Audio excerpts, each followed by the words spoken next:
जय हिंद दोस्तों, मेरा नाम आनंद कुमार और आप देख रहे हैं ASK एजुकेशन यूट्यूब चैनल। दोस्तों, आज के इस वीडियो में हम आपके साथ बात करने वाले हैं जीन पियाजे, वाइगोत्स्की और लॉरेंस कोहलबर्ग से संबंधित जो क्वेश्चन आपके सीटेट परीक्षा में पूछे जाते हैं वो 30 प्रश्न हम आपके लिए लेकर आए हैं। तो सबसे पहले भाग 1 में हम बात करेंगे जीन पियाजे के संज्ञानात्मक विकास से संबंधित प्रश्नों के बारे में। तो जीन पियाजे के अनुसार पहला प्रश्न है कि पियाजे के अनुसार बच्चे दुनिया की समझ का निर्माण कैसे करते हैं। तो क्या ऑप्शन ए कहता है उद्दीपन अनुक्रिया द्वारा, ऑप्शन बी बड़ों की नकल करके, ऑप्शन सी अपने पर्यावरण के साथ सक्रिय अन्वेषण द्वारा, या फिर ऑप्शन डी कहता है रटकर याद करने से। तो ये रटकर याद करना तो पहले ही कट जाएगा, बचेंगे 3 ऑप्शन। तो उद्दीपन अनुक्रिया भी नहीं होगा, नकल बड़ों की नकल के द्वारा भी नहीं होगा, आपका अपने पर्यावरण के साथ सक्रिय अन्वेषण के द्वारा बच्चा अपने ज्ञान का निर्माण करता है, यानी कि ऑप्शन सी आपका करेक्ट हो जाएगा। नेक्स्ट क्वेश्चन कह रहा है कि पियाजे के अनुसार वस्तु स्थायित्व यानी कि ऑब्जेक्ट परमानेंस का गुण किस अवस्था में आता है।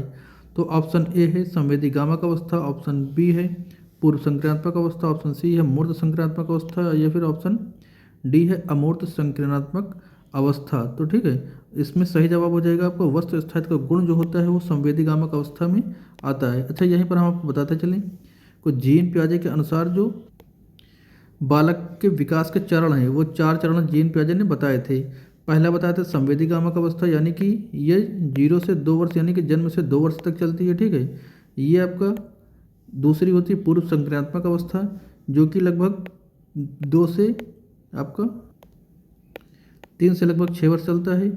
ये 6 से लगभग 12 वर्ष चलता है और ये 12 से ऊपर चलता है लगभग 15 या 18 वर्ष तक। ठीक है, तो ये आपके जीन पियाजे की जो चरण हैं वो हो गए। नेक्स्ट क्वेश्चन आपके सामने है वह प्रक्रिया जिसमें बच्चा नई जानकारियों को अपने मौजूदा स्कीमा यानी कि स्कीमा में शामिल कर लेता है क्या कहलाता है। तो जो वह प्रक्रिया जिसमें नई जानकारियों को बच्चा अपने स्कीमा में स्टोर करता है क्या वो समायोजन कहलाता है।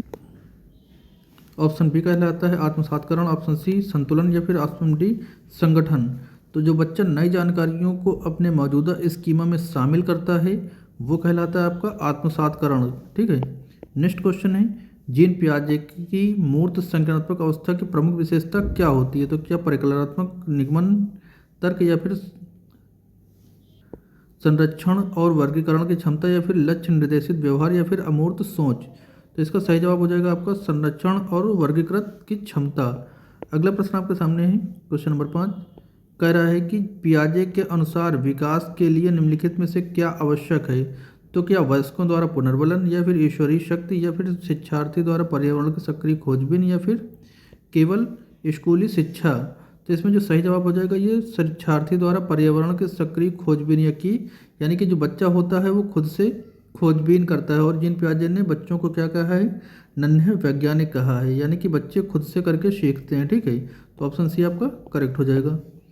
अगला क्वेश्चन आपके सामने है कि जीववाद निर्जीव वस्तुओं को सजीव समझना किस अवस्था की विशेषता, यानी कि जीन पियाजे ने किस अवस्था में बताया है कि बच्चे जो होते हैं निर्जीव को भी सजीव मानते हैं, यानी कि खिलौनों में वो जीवन मानते हैं। तो क्या संवेदी गामक अवस्था, पूर्व संक्रियात्मक अवस्था, मूर्त संक्रियात्मक अवस्था, या फिर अमूर्त संक्रियात्मक अवस्था। सही जवाब हो जाएगा इसके पूर्व संक्रियात्मक अवस्था, यानी कि ऑप्शन बी आपका करेक्ट हो जाएगा।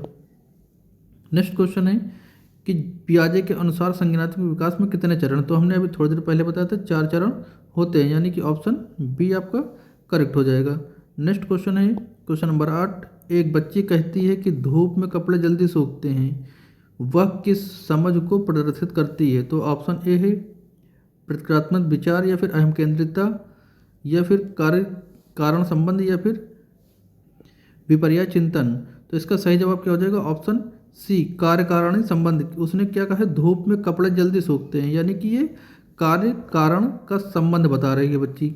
नेक्स्ट क्वेश्चन आपके सामने करा पियाजे के अनुसार या पियाजे के सिद्धांत में जब बच्चा पुरानी जानकारी या इस जानकारी यानी कि स्कीमा में परिवर्तन करके नई जानकारी का तालमेल बिठाता है तो उसे क्या कहा जाता है। अर्थात बच्चा कोई जानकारी उसमें उसके दिमाग में पुरानी है, कोई पुरानी जानकारी है, उसमें नई जानकारी को जब डालकर अपने स्कीमा में परिवर्तन करता है यानी कि तालमेल बैठाता है तो क्या कहलाता है। क्या आत्मसात्करण कहलाता है, समायोजन, पाड़ या फिर आपका स्कीमा कहलाता है। तो इसका सही जवाब हो जाएगा ये समायोजन कहलाता है। समायोजन अर्थात पुरानी जानकारी में नई जानकारी को डालना और तालमेल बिठाना, तो ये समायोजन के अंतर्गत आता है। नेक्स्ट क्वेश्चन है, परिकलनात्मक निगमन तर्क किस अवस्था का गुण है? तो ऑप्शन ए संवेदीगामक, पूर्व संक्रियात्मक, मूर्त संक्रियात्मक या फिर औपचारिक या अमूर्त संक्रियात्मक। तो सही जवाब इसका हो जाएगा औपचारिक या अमूर्त संक्रियात्मक अवस्था।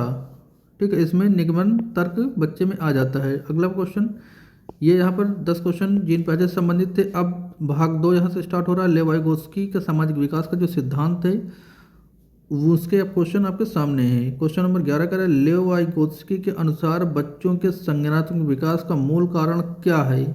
तो मूल कारण क्या है? क्या स्कीमा का समायोजन, उद्दीपन अनुक्रिया, या फिर आपका सामाजिक अन्योन क्रियाएं, या फिर मानसिक संतुलन? तो इसका सही जवाब हो जाएगा आपका ऑप्शन सी सामाजिक अन्योन क्रियाएं। यानी कि अगर लेव वाइगोत्स्की का सिद्धांत पूछेगा तो उसमें सामाजिक ये जो है शब्द जरूर आएगा। संज्ञानात्मक आएगा तो जीन पियाजे के साथ जाएगा, सामाजिक आएगा तो किसके साथ जाएगा? लेव वाइगोत्स्की के साथ जाएगा। तो इस बात का भी ध्यान रखना है हमें।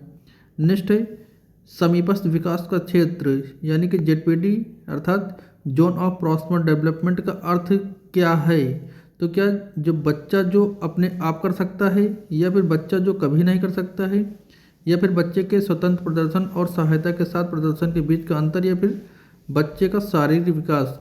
तो देखिए, हमने जब इसको थ्योरी भी पढ़ाई थी तब भी बताया था और कई बार हमने कई वीडियो में बताया है लगातार कि बच्चा जो चीज़ खुद से सीख सकता है और किसी के द्वारा जो सिखाया जाता है, मान लो कोई चीज़, कोई ज्ञान है जो बच्चा खुद से यहाँ तक प्राप्त कर सकता है, ठीक है, लेकिन उसके वयस्क शिक्षक, माता पिता या भाई बहन के द्वारा वो यहाँ तक कोई चीज़ सीख लेता है, तो उसके ज्ञान में परिवर्तन का अंतर जो होता है, यानी कि जो किसी के हेल्प के द्वारा बच्चा सीखता है उसका अंतर जेडपीडी कहलाता है। ठीक है, तो ऑप्शन सी आपका करेक्ट हो जाएगा। ठीक है, नेक्स्ट क्वेश्चन है, वाइगोत्स्की के अनुसार बच्चों को सीखने में सहायक यानी कि इशारे देना, संकेत देना आदि जो होता है वो क्या कहलाता है? तो क्या अनुकूलन कहलाता है, पुनर्बलन, पाण मचान ढांचा यानी कि स्कैफोल्डिंग, या फिर मॉडलिंग? तो इसका सही जवाब हो जाएगा आपका पाण मचान या ढांचा। यानी कि जब बच्चा कोई चीज़ सीखता है तो उसमें एक सहारा दिया जाता है। ठीक है, सहारा देते हैं, वो एक अस्थायी सहारा होता है, कुछ समय के लिए होता है, तो स्कैफोल्डिंग कहलाता है। ऑप्शन सी आपका करेक्ट हो जाएगा। नेक्स्ट क्वेश्चन है, निजी वाक यानी कि प्राइवेट स्पीच या बच्चे का खुद से बात करना वाइगोत्स्की के अनुसार क्या दर्शाता है? क्या वह अहम केंद्रित दर्शाता है, या फिर वह अपनी सोच के विनिमय कर रहा है, या फिर वह कम समझदार है, या फिर उसे मनोवैज्ञानिक समस्या है? तो मनोवैज्ञानिक समस्या नहीं होती है। ठीक है, ऐसा भी नहीं कि वह कम समझदार है, बल्कि वह जो है अपनी सोच को विनिमित कर रहा है, यानी कि ऑप्शन बी आपका करेक्ट होगा। नेक्स्ट क्वेश्चन है, वाइगोत्स्की तथा जीन पियाजे के परिप्रेक्ष्य में एक प्रमुख अंतर क्या है? तो हमने इसकी विशेष वीडियो बनाई थी, दोनों जीन पियाजे और वाइगोत्स्की के मध्य जो इनके सिद्धांत है उसमें क्या मतभेद हैं, क्या अंतर हैं, तो आप उसको जाकर देखिएगा, उसमें कई पॉइंट हमने आपके साथ डिस्क्राइब किए हैं। तो इसमें क्या प्रमुख अंतर होगा? क्या व्यवहार आदि सिद्धांतों की आलोचनाएँ हैं, या फिर ज्ञान के सक्रिय निर्माण की अवधारणा, या फिर भाषा एवं चिंतन के बारे में दृष्टिकोण, या फिर बच्चों को पालन पोषण का वातावरण है? तो देखिए, इसमें भाषा और चिंतन को लेकर के मतभेद दोनों के बीच में है, वाइगोत्स्की और जीन पियाजे के। जीन पियाजे ने क्या कहा कि पहले भाषा बच्चे को आती है फिर विचार आते हैं, वह वाइगोत्स्की का कहना है कि बच्चे में पहले विचार आता है उसके बाद भाषा आती है। इसलिए आपका ऑप्शन सी भाषा और चिंतन के बारे में दृष्टिकोण में उनका प्रमुख जो है अंतर मिलता है। नेक्स्ट क्वेश्चन है, वाइगोत्स्की के अनुसार अधिगम क्या है? क्या एक व्यक्तिगत गतिविधि है, एक निष्क्रिय गतिविधि है, एक अनुबंधन गतिविधि है, या फिर एक सामाजिक गतिविधि है? तो इसका सही जवाब हो जाएगा एक सामाजिक गतिविधि। हमने कहा था ना अब से कि जो वाइगोत्स्की का क्वेश्चन पूछेगा तो वहाँ सामाजिक शब्द जरूर मिलेगा, इसलिए ऑप्शन डी आपका करेक्ट हो जाएगा। नेक्स्ट क्वेश्चन है, सहयोगात्मक अधिगम का समर्थन किस मनोवैज्ञानिक ने किया है? तो सहयोगात्मक अधिगम क्या पियाजे, कोहलबर्ग, वाइगोत्स्की, या फिर स्किनर? तो इसका सही जवाब हो जाएगा आपका वाइगोत्स्की। सहयोग जो होता है, सहयोग के द्वारा लर्निंग, यानी कि बच्चा जो होता है वो समाज के द्वारा सहयोग से सीखता है, इसलिए वाइगोत्स्की आपका करेक्ट आंसर हो जाएगा। अगला प्रश्न आपके सामने है, वाइगोत्स्की के अनुसार भाषा क्या है? भाषा कैसी है? क्या चिंतन में बाधा डालनी, या फिर चिंतन को सुगम बना देती है, फिर चिंतन में कोई संबंध नहीं रखती है, फिर चिंतन के बाद विकसित होती है। तो इसका सही जवाब हो जाएगा वाइगोत्स्की के अंतर्गत जो भाषा होती है वो चिंतन को सुगम बनाती है। ऑप्शन बी करेक्ट हो जाएगा। नेक्स्ट क्वेश्चन, संस्कृति उपकरण जैसे मानचित्र, भाषा, कैलकुलेटर आदि का महत्व किसने बताया है? तो क्या जीन पियाजे, बी.एफ. स्किनर, लेव वाइगोत्स्की या फिर लॉरेंस कोहलबर्ग? तो सामाजिक सांस्कृतिक ऐसा कुछ आता है तो आप किसके साथ जाएंगे? लेव वाइगोत्स्की के साथ जाएंगे।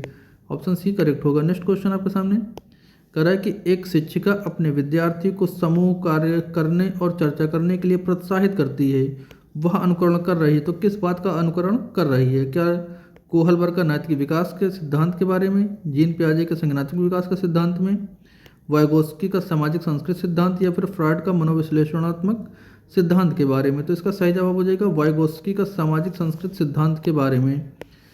अब यहाँ से तीसरा भाग स्टार्ट होता है, भाग 3, यानी कि लॉरेंस कोहलबर्ग का जो नैतिक विकास का सिद्धांत था उसके बारे में प्रश्न यहाँ से स्टार्ट होते हैं। तो इनसे पहला प्रश्न है यानी कि क्वेश्चन नंबर 21, कोहलबर्ग के अनुसार सही और गलत के बारे में निर्णय लेने में शामिल चिंतन प्रक्रिया को क्या कहा जाता है? तो क्या नैतिक यथार्थवाद कहा जाता है, नैतिक दुविधा, नैतिक सहयोग या फिर नैतिक तर्कणा?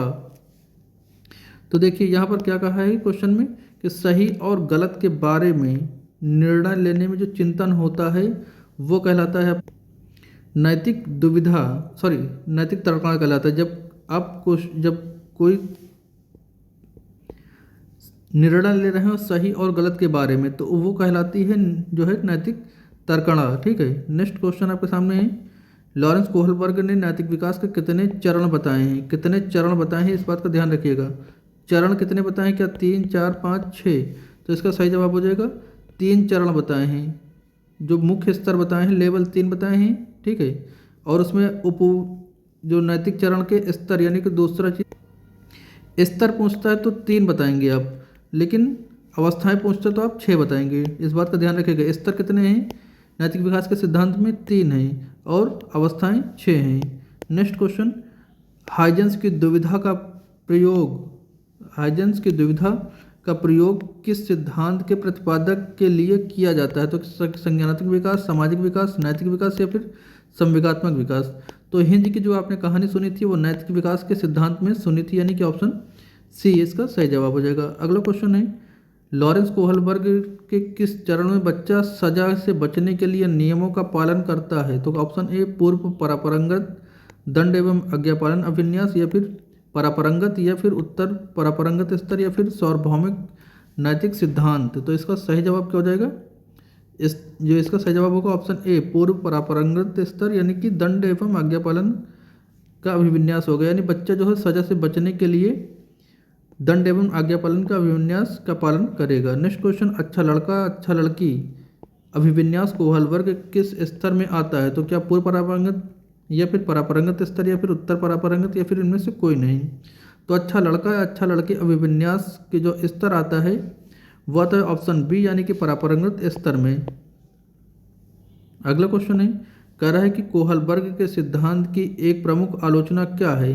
तो हमने आपको थ्योरी में बताया था कि उन्होंने अपने सिद्धांत में सिर्फ लड़कों को शामिल किया था, लड़कियों को नहीं शामिल किया था। तो यहाँ पर देखिए जो है यहाँ पर उन्होंने महिलाओं की नैतिक तर्कणा को कम महत्व दिया है। ठीक है, कि नैतिक तर्कणा को कम महत्व दिया, यानी कि उन्होंने सिर्फ लड़कों को शामिल किया था, लड़कियों को नहीं।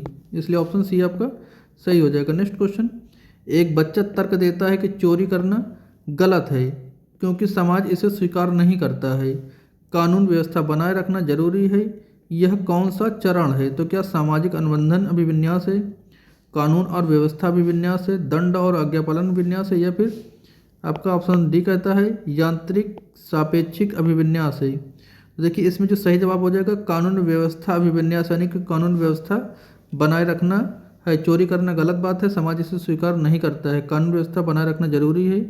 यह जो चरण है यह कानून व्यवस्था और अभिविन्यास से संबंधित है। नेक्स्ट क्वेश्चन, करें नैतिक विकास का वह चरण जिसमें व्यक्ति के निर्णय अंतरात्मा और सार्वभौमिक सिद्धांतों पर आधारित होते हैं? तो क्या एक चरण, दूसरा, तीसरा चरण, चौथा चरण, यह चरण 6?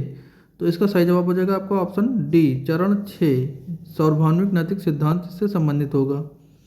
नेक्स्ट क्वेश्चन है, कह रहा है कि लॉरेंस कोहलबर्ग के अनुसार नैतिक विकास का क्रम कैसा होता है? तो क्या अनियमित है, संस्कृत के अनुसार अलग अलग है, एक निश्चित और सार्वभौमिक क्रम है, या फिर लचीला है? तो इसका सही जवाब हो जाएगा ऑप्शन सी, एक निश्चित और सार्वभौमिक होता है। जो नैतिक विकास होता है उसका क्रम एक निश्चित होता है और सार्वभौमिक होता है।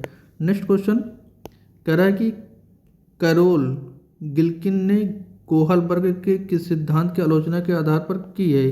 तो किस आधार पर की है? क्या संज्ञानात्मक आधार पे जो है, या फिर ऑप्शन बी आपका कहता है नारीवाद दृष्टिकोण यानी देखभाल की नैतिकता के आधार पर, या फिर सामाजिक आधार पर, या फिर प्रायोगिक आधार पे? तो इसका सही जवाब है नारीवाद दृष्टिकोण यानी कि देखभाल की नैतिकता के आधार पर। तो ऑप्शन बी आपका करेक्ट होगा। दोस्तों ये थे आज के टोटल 30 प्रश्न। उम्मीद करते हैं वीडियो पसंद आई होगी। वीडियो पसंद आए तो इसको लाइक और शेयर करिएगा, और ऐसे ही तमाम अन्य वीडियोस देखने के लिए प्रैक्टिस सेट, मॉडल पेपर और प्रीवियस क्वेश्चन के लिए चैनल को सब्सक्राइब करिए। मिलते हैं नेक्स्ट वीडियो के साथ, तब तक के लिए जय हिंद।